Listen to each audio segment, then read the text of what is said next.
আসসালামু আলাইকুম রহমতুল্লাহ।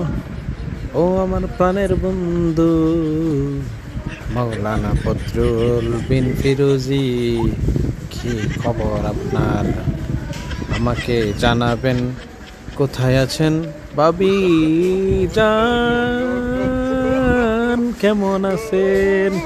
ওয়ালাইকুম আসসালাম ওয়া রাহমাতুল্লাহি ওয়া বারাকাতুহু।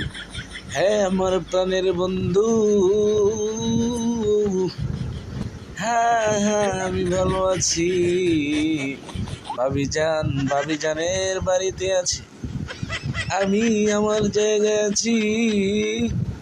এই আমার প্রাণের বন্ধু, আপনি কোথায় আছেন? কেমন আছেন? দিনকাল কেমন যাচ্ছে আমাকে জানাবেন।